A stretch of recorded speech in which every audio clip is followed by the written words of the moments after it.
Dharma Circle, Swati here, the Embodied Dharma Coach. So glad to see you and join you on this lovely Wednesday, right before the new moon. I have so much to share with you today. I'm going to try to pack it all into this short little class and give you some information about Jyotish and trauma, how to identify trauma in your Jyotish chart, and why this is so important, not only for your healing and your transformation, but also for your dharmic path. So if you are on a healing journey of any kind, if you work with clients in any healing capacity, this is profound knowledge and wisdom for you, for the way that you do your healing work and the way that you work with clients and support them on their healing journey. Jyotish is an incredible tool when used properly.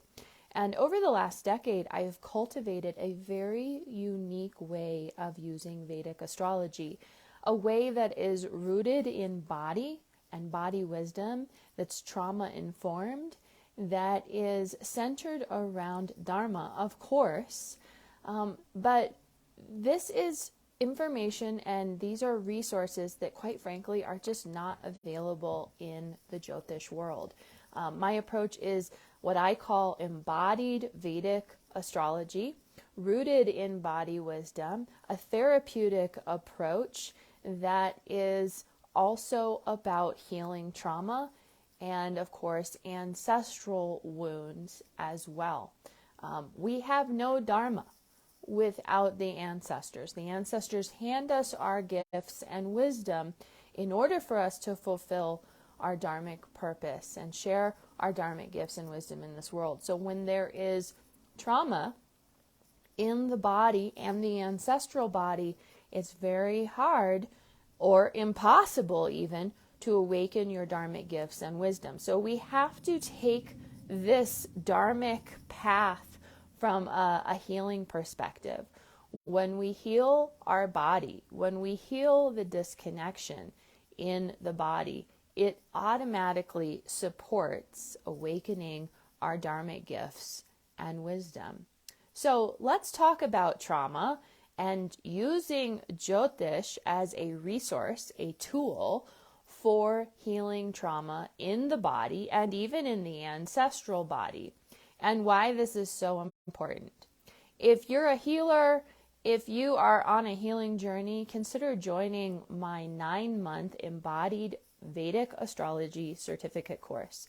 I want this knowledge to go into the hands of bright lights who want to share this knowledge and wisdom in the world and to support others on their healing journey. This is the last chance to join this course with early bird pricing. We start October 5th and we only have 20 spots available. So comment waitlist below if you want those details and we will set up a time to talk and get you registered. So this is the kind of knowledge and wisdom that I'll be sharing in this 9-month course. Again, completely unique, not available in the Jyotish world. If you want to use this ancient wisdom for healing and transformation, it must be body-centered, it must be trauma-informed. There needs to be a therapeutic approach and intention, a healing intention with this knowledge and wisdom. Quite frankly, that's just not available in the Jyotish world. Most people are using this tool for prediction. When will I meet my dream man? When will I make more money? Why is my body not healing? Why do I have all these health issues? But if we don't get to the root of the problem, which is in your body, physically, mentally, emotionally, spiritually, then it doesn't matter how, what cycle you're in or how nature is supporting you. You have to do the inner work and you have to be able to understand the root cause. Where is the disconnection in the body? Because the truth is, when we're disconnected, it will impact relationships, it will impact your body and your health and your vitality, it will impact your money and your abundance, and it will impact your dharmic path, your ability to live your purpose. So my definition of trauma is actually disconnection. Where is there disconnection in the body? We need to use Jyotish as a tool for knowing thyself. And when we look at the chart, yes, as an ancient resource, but some of the ways that Jyotish is being used these days doesn't really help us as householders in 2023 really awaken and transform and heal the karmas that we are dealing with. And again, I say this all the time, but the majority of your karma is ancestral. 75% from a Vedic perspective, from a Jyotish perspective, 75% of your karma is ancestral. How do we work with that? Because the disconnection in the lineage has been passed intergenerationally. And you better believe, if you are here to live a path of purpose and Dharma and heal and transform, you've been hired by the ancestors to support this healing and reconnection, not only for you, but for your entire lineage. That's what we call a contract worker. So if you're a contract worker, then your job is to support and facilitate reconnection in body and soul, which has a ripple effect on your entire lineage and, of course, the ancestral body. We can use Jyotish to pinpoint exactly where this trauma is in your body, and by extension, the disconnection in the ancestral body as well. So first thing we want to understand is the planet Ketu. And he's not actually a planet. He's a mathematical point. He's the south node. He's the tail of the serpent. Rahu and Ketu are always 7 houses away. They are part of this trauma axis that you need to understand from a chart perspective, but from a body perspective. Rahu is always pulling you towards your soul desires in this body, in this lifetime.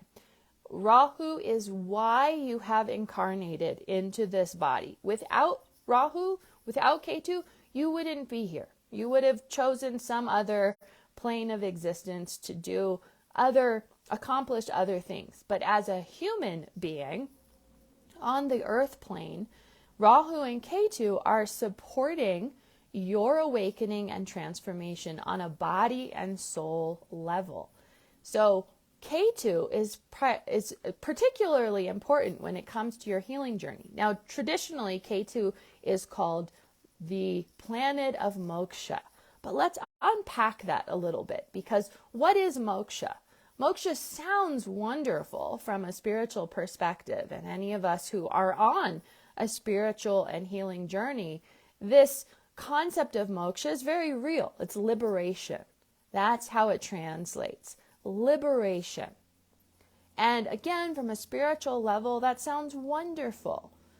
But from a human perspective, we have to understand what liberation actually means and how it impacts the body.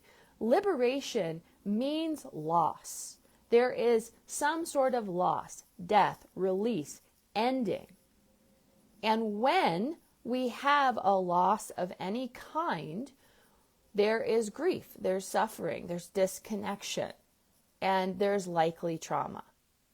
So Ketu is going to show you very specifically where this disconnection lives in your body, in your life, and how it is impacting you on these levels, so that you can have a deeper understanding of, okay, if I'm disconnected here, this is exactly where I need to reconnect.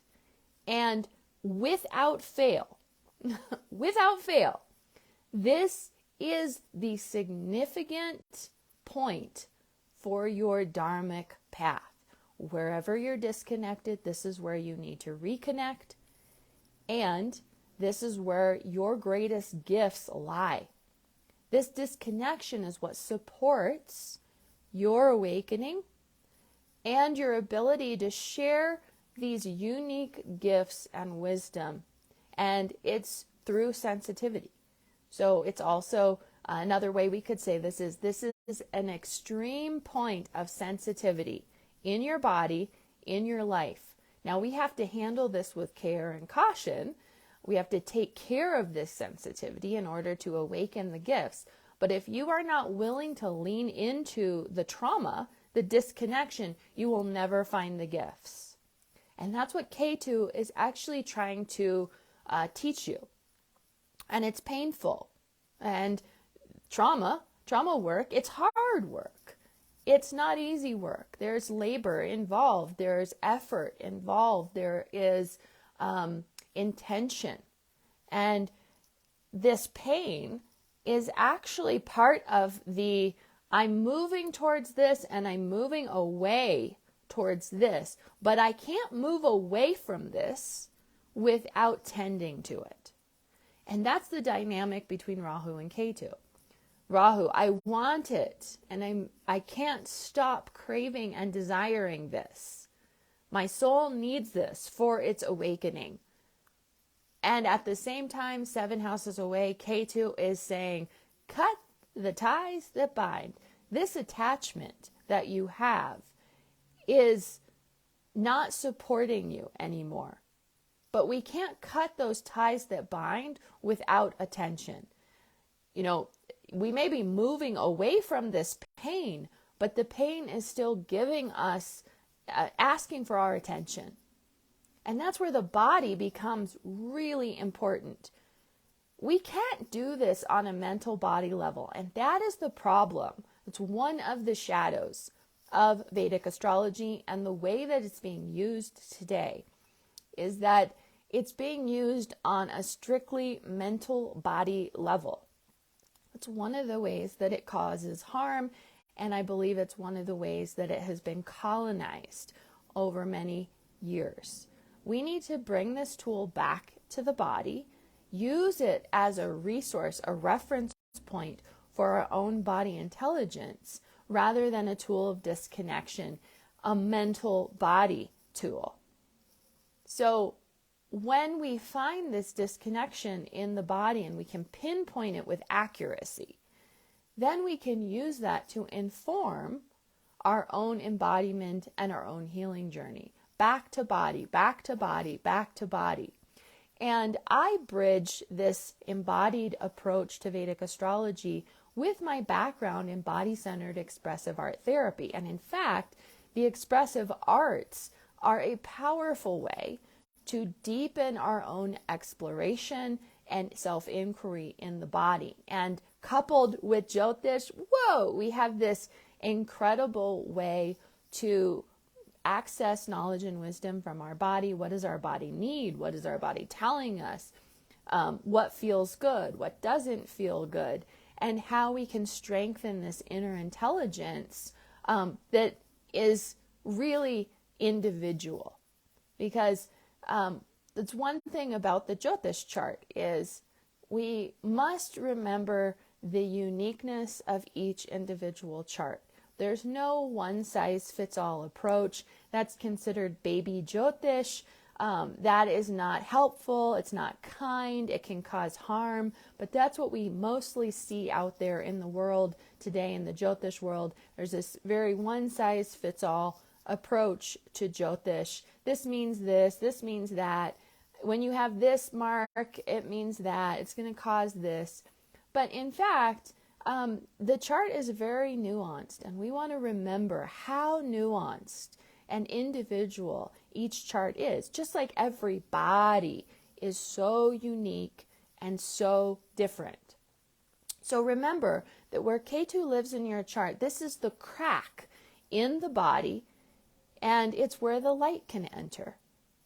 So we are tending to both the pain and the resource when we're working with trauma. And anyone who's doing trauma work and is trauma informed, you understand this concept that trauma is both the challenge and the resource. It is the pain and it's also the gift.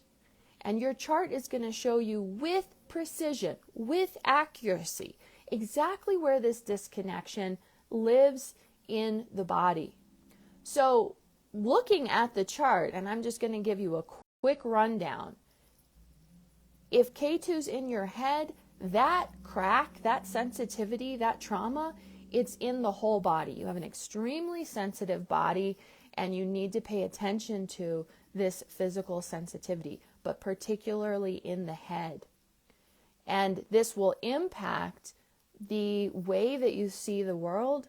And this is also someone who tends to be very spiritually inclined. Second house is going to bring trauma into the throat and the voice. Your ability to speak, to be in your power through voice and visibility, that is where the trauma is asking you to reconnect, pay attention. Third house, we're looking at hands, arms, shoulders. So this trauma is going to be impacting all of the metaphors of arms, hands, and shoulders.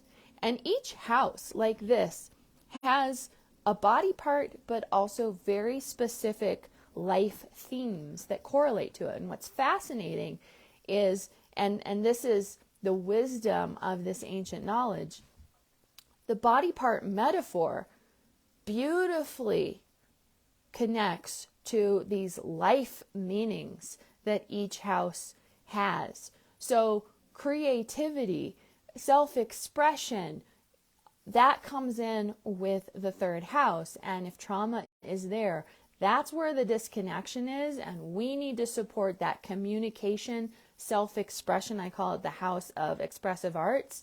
That needs to be reconnected and attended to. And there's great gifts there if you do.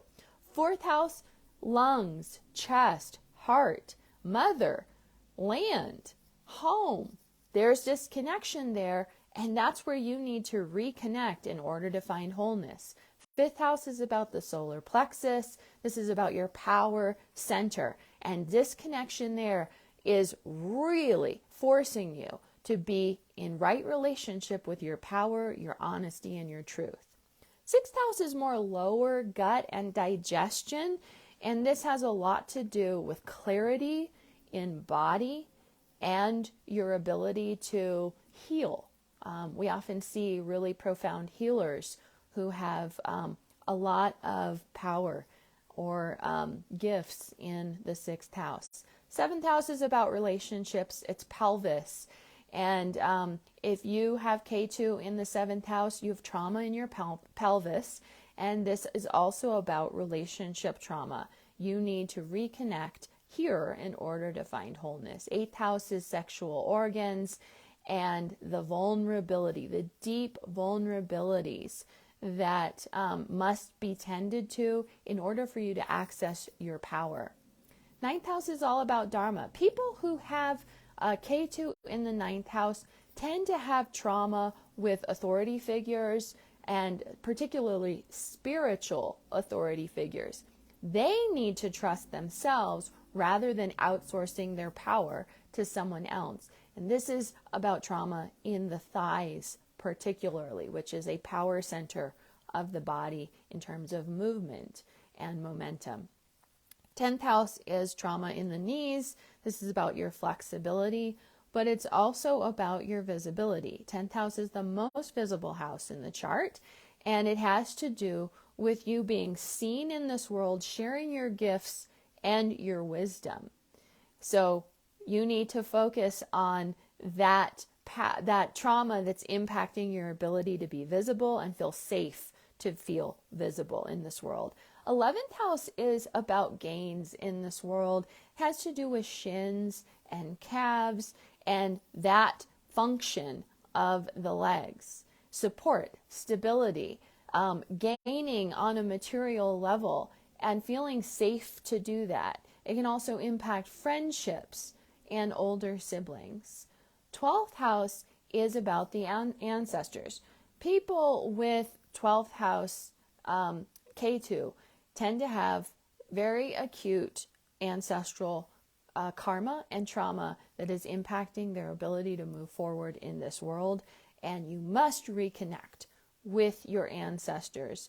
in order to find wholeness and connection with your body and with your path. And of course, this is about the feet and support, stability, standing, stepping, moving forward. So like this, you want to understand that this disconnection in body is also impacting a very specific area of your life. We need to be able to, first of all, identify and diagnose this disconnection in your body, in your life. Then we need to go into deeper inquiry with your body. What does this disconnection say? How is it impacting you? What does it need? In order to find wholeness, your body is going to support that understanding, that awareness, and resourcing from the body. It's the game changer. It's the game changer. So we're not just looking at a map of your body, we're using this map to inform your inquiry and your self-awareness and what your body needs for healing. And there are a variety of ways we can do that, but this is a way to deepen diagnosis and support yourself and your client with more accurate healing and faster healing. So many healers, it's like you're fumbling around in the dark and you don't know exactly what the issue is or how this is exactly impacting their body and their lineage issues. And with Jyotish, we just pull an accurate chart and there it is right in front of us. Great, disconnection point in the pelvis. Let's use this as a reconnection, a way to reconnect with your body, soul, and purpose in this life. It's really quite simple.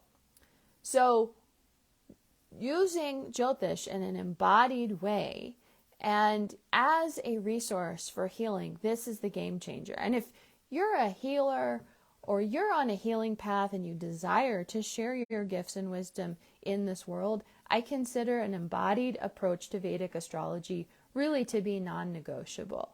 You can add this to pulse diagnosis as a reference. You can add this to your therapeutic diagnostic processes.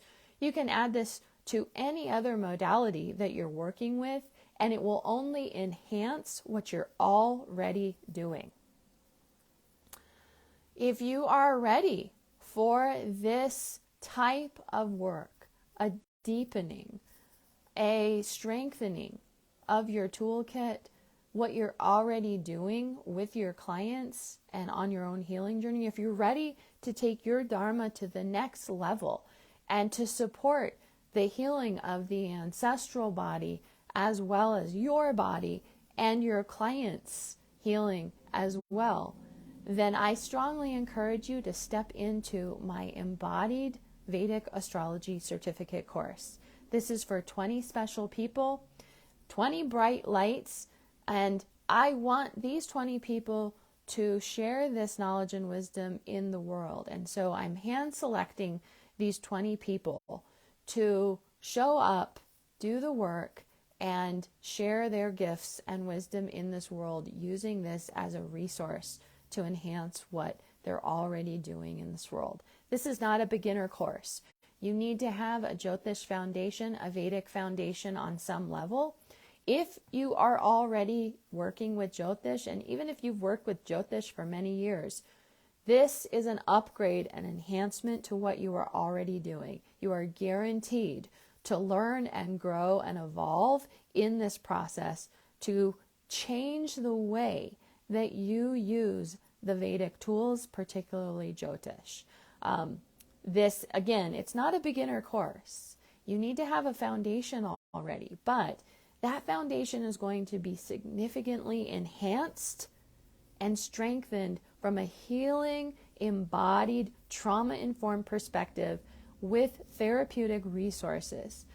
This is what I have cultivated over the last decade, using my Vedic studies since childhood and bridging this Vedic knowledge and wisdom with a body-centered, trauma-informed, expressive art therapy background And I have something very unique. You won't find this anywhere else in the Jyotish world. And if you know that you're ready for this level of prosperity, success, clarity with your path, your purpose, and your gifts and your wisdom, comment waitlist below.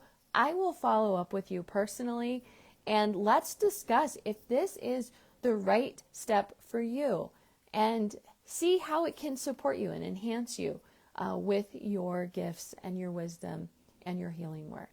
All right, everyone, I hope this was helpful today. Comment waitlist for my Embodied Jyotish course details, and I'll see you next week for another Jyotish resource class where I don't know what we're going to talk about next week, but it'll be something else to support you on your journey. All right, everyone, waitlist for more details, and I'll see you soon. Bye.